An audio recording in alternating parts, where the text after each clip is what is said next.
Oo nga eh, niready na Production team nila na eh. yun. Nakita ko kayo sa, sa Opus. Ah. Tagal na. Nag-breakfast ako doon eh, sa Anton. Pa, may dalawang Antonio. chicks doon ah. Eh, packet kami. Sana yun eh, parang bar na, resto bar. Sa Telec. Nakaupo kayo eh. Parang ambassador nga kayo kay Loy, nakaupo sa harapan eh. Parang resto Sa bar. Ilocano. Tapat yata ng ano? Oh, Red Lotus yata. Red Lotus. Yeah. Kami nga yun. Oh, di ba? Eh, packet ako no. Nandun ako sa taas na nakita ko. Oo. Lagi kami doon. Bakit? Sarap. Wala na, ano lang namin yung Tsaka, breakfast. ang ano yan, no?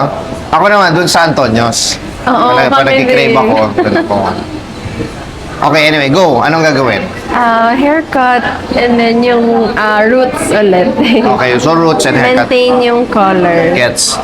Sa cut, same nung... Same layered, tas curtain bangs ulit po. Pero yung length, bawasan? Konti. Same na lang po. ganyan. Same lang. So, Oo. more on layering lang. Yes. 1 month na to, no? Opo. Okay. Unahin ko muna yung roots, ha? Sure po. Okay, sige.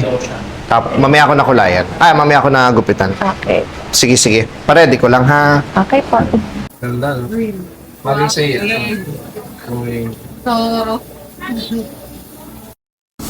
Ayos ba?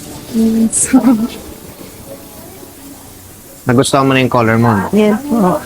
Fairness. So, same length, soft layer, tapos pang malakas ang bangs. Ganda rin pala sa iyo yung medyo wispy ng konti. Parang nasosoften yung features ng face mo. No? Opo. Ganda po. Okay. Thank you. Thank you, Sir Miguel. Okay, go.